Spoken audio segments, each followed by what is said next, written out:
पूरा ला रखा था वरना जबरदस्त मुकाबला दोनों साइड जबरदस्त मुकाबला है। देखो पूरा लगा रखा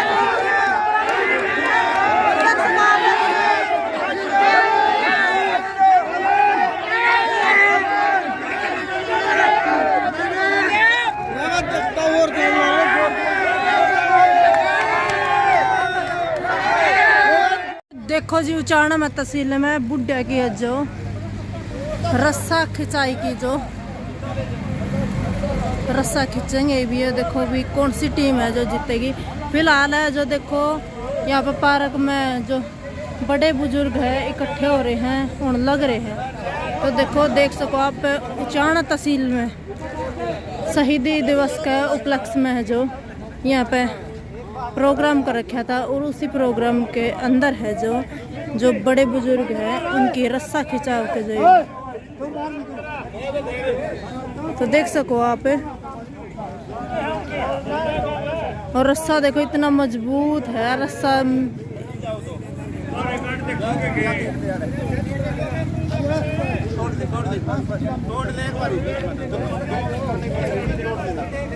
तो देखो देखने लग रहे हो आप उचाना तहसील की है जो ये लाइव तस्वीर है।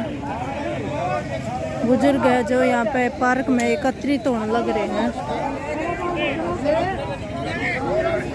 और जो खेल बड़ा रोमांचक होने वाला है। देखो बड़े बुजुर्ग हैं और नू देखेंगे कौन सी टीम है जो जीतेगी। मुकाबला है जो जबरदस्त होने वाला है।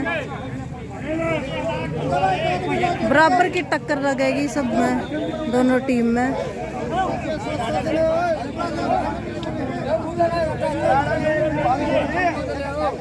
तो देखो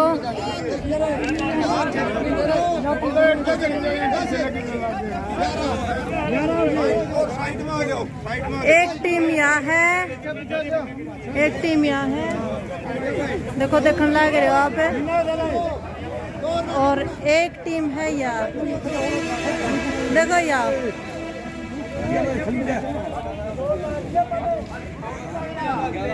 तो देख लो भी बड़े बुजुर्ग हैं।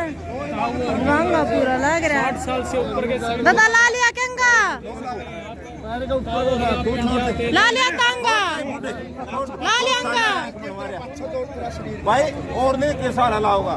तो देखो बुजुर्ग हैं जो बड़ी संख्या में है जो और खेल बड़ा रोमांचक होने वाला है। तो देख सको आप इंटरेस्टिंग एक बुजुर्गों का गेम है यो।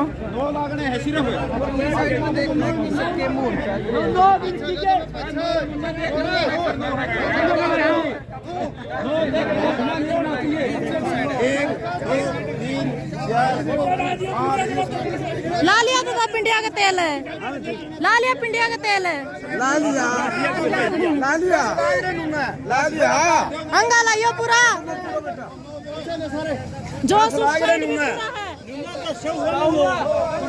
तो देख सको आप दोनों साइड में जो जबरदस्त होगा।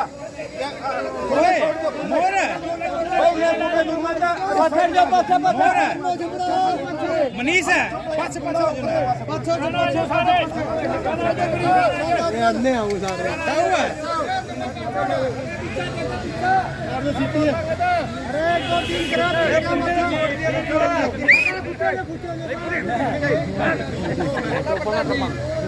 थोड़े साइड में रहो।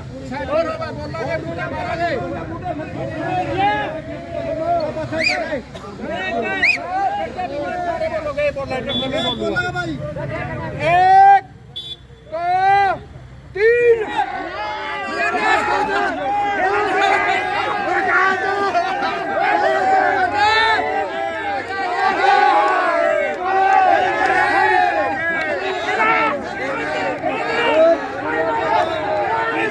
अंगा देखो दादा का पूरा लाग रहा है। देखो तोड़ पाड़ दिया जब उचाना में तहसील में देखो जब पूरा देखो दादा खुशी में जो जीत गए। देखो इस साइड की जो टीम है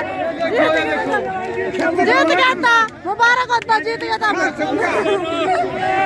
इंडिया का तेल सफल हो गया पूरा जोर यार तेरा नाम लिखा जाओ।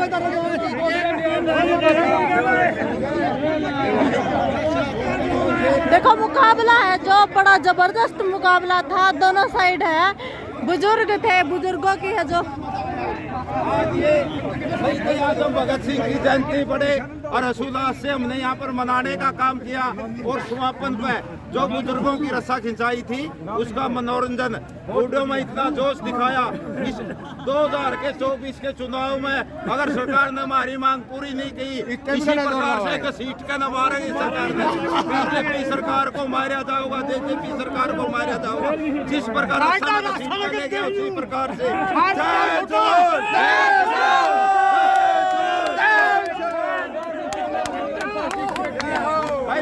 दोनों बुजुर्ग लगाए थे हमने और बड़ी ताकत दिखाई, बड़ा कंपटीशन चला। मैं कहूँ 15 मिनट रस्सा, कभी इधर कभी उधर। बुजुर्गों में खीर खाई थी, बुजुर्गों ने देसी दूध की, प्योर भैंस के दूध की, वो खीर का जोर इन बुजुर्गों ने दिखा दिया। 2024 में खींच दोगे, सरकार ने हमारी मांग पूरी नहीं दी, किसानों को MSP नहीं दिया, महाराज यूटेकला तरफ जाया नहीं काटा, तो इसी प्रकार से घसीटिया जाओ बीजेपी और जेजेपी सरकार को, जिस प्रकार से आज रस्से में घसीट के ले गए। प्रधान जी, आज जो शहीद आजम भगत सिंह की जयंती मनाई जाती है, तो इस पर आपको क्या कहना है? भाई हम तो यही संदेश देना चाहे हैं, भगत सिंह जी ने एक देखो संदेश दिया था, जो हमारे अंदर जो रूढ़िवादी थी, जो भगत सिंह का संदेश था कि युवाओं ने संघर्ष करना चाहिए, और ये छुआछूत की जो बीमारी है, क्योंकि भगत सिंह ने जो आखिरी समय पे जो उनका वाल्मीकि जो सफाई करता था जेल की, उसके हाथ से उसकी माँ का बनाया खाना मंगा के खाया था। इसलिए जैसे ये जो जातिवाद की बीमारी को खत्म करने के लिए जो धार्मिक मुद्दे सरकार फैलाना चाहती है, धार्मिक मुद्दों को खत्म करने के लिए हम सब एक हैं। एक संदेश दिया था भाई, समानता का अधिकार हो। भगत सिंह ने कहा था आज 90 करोड़ रुपए प्रति घंटा का एक आदमी कमाता और किसान मजदूर 7 रुपये प्रति घंटा कमाता। ये जो असमानता चल रही है ये नहीं होनी चाहिए, समानता का अधिकार हो। महिला आबादी को 50% का हिस्सा मिलना चाहिए, पूरा समाज के अंदर समानता हो।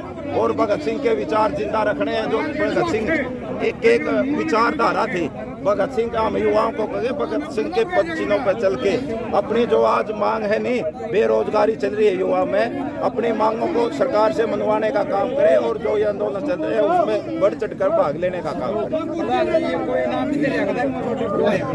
इनाम है बुजुर्गों के लिए, हाँ इनाम देंगे बुजुर्गों को। हाँ जी, ये बिल्कुल हमारा चलेगा और आगे भी हमने हमारे जो यहाँ धरने पर पूरा वर्ष हो जाएगा नहीं, पूरे गांव में बुजुर्गों की रेस भी करवाई जाएगी, महिलाओं की रस्सा खिंचाई भी होगी, बुजुर्गों की रस्सा खिंचाई भी होगी, महिलाओं की मटका रेस भी होगी, पूरे गांव में करवा के न।